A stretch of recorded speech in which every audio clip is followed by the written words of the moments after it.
What's up, YouTube? This is Victor from Vendetta 215. Here doing a UFC 130 update. I know I didn't do the recap from the last UFC event, mostly because the night of the fight I didn't get to watch it. I was pretty upset about the whole thing. It wound up being a bad night. I went to a club. The club I actually went to wound up didn't have a plan, so figures I got screwed out of that. Well, anyway, let's start with the fight. I'm not gonna do the lower round fights because like the fights on Spike, because to me they're not that important. I don't think any of them are really good. The Kendall Grove fight maybe, but I don't like Kendall Grove, so I probably wouldn't watch it even though it was on. Unless I see him get knocked out, then I definitely would watch it. Well, anyway, the first fight of the night is going to be Stan versus Santiago. I see Stan winning this fight by TKO in the second round. If he could do it to Chris Lieben, I'm pretty sure he can make short work of most other people in his weight class if he connects with them. Mostly because Chris Lieben probably has one of the hardest chins in the weight class, and he fell. He took it like a man. He took a beating. But anyway, I see Stan winning it in the second round, probably because I think he's going to feel it out. He's going to feel him out most of the first round because I think he's more of an intelligent fighter than Santiago. Next fight's going to be Alves versus Story. I actually know a little bit about Story, not too much. I've seen him here and there, but I know a lot about Thiago Alves, and I do know that the chances of him making weight are about 50-50. He hasn't been making weight all that much, which is dumb because he's fights at 170 and he weighs 210 most of the time, so there's no reason he should cut that much weight.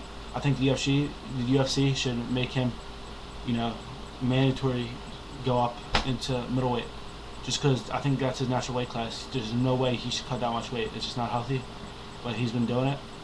But I give the fight to Alves mostly because I know he's going to be stronger, and I think since if he could do it to give it to Matt Hughes and other fighters, he gave it to GSP too. Like, even though he lost, he pulled his groin.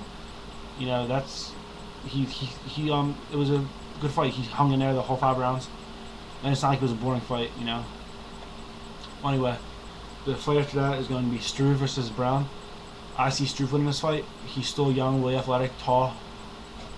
He has an iron chin, so I don't see him getting knocked out. Not by Brown anyway.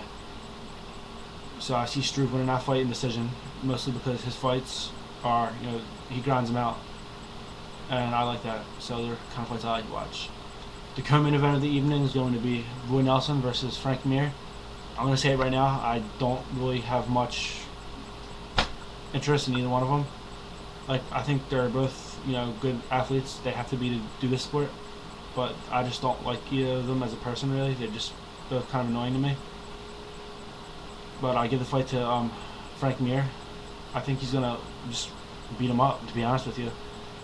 Because Mir has better jiu-jitsu. He has better stand-up, which he showed because he beat Chuck Hongo like that.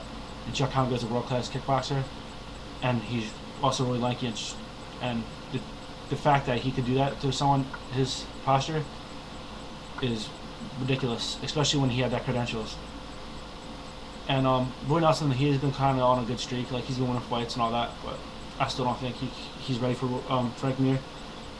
I don't think he'll ever be ready for Frank Mir. Not just me. I don't think he has enough tools in his arsenal to win. But then again, it's a UFC fight, anything could happen. But my thing is, I think Frank Mir is going to beat him up by the second round. I don't think it's going to be, I think it's going to be a stand-up because either one of them want to go to the ground.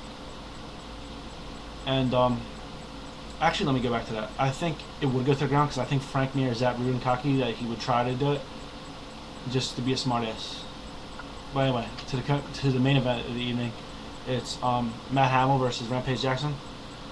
I personally think Hamill's going to win that fight.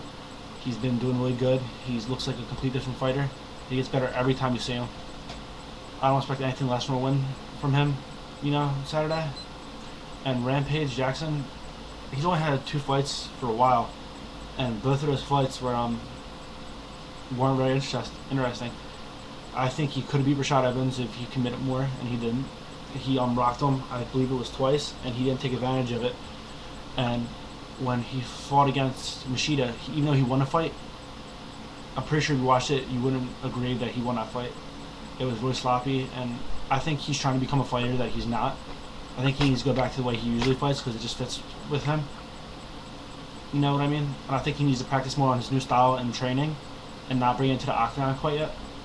That's just my opinion, but I think Matt Hamill's going to beat him in decision. Just because they're both tough guys, and I don't see either one of them getting knocked out. But yeah, that's my predictions. You know, if you want to talk about it, message me, and if you have a channel, put it up, put my name up there, give me a shout out. And if you want to talk about any more, like I said, message me. If you disagree, we could talk. But that's all for tonight. Bye.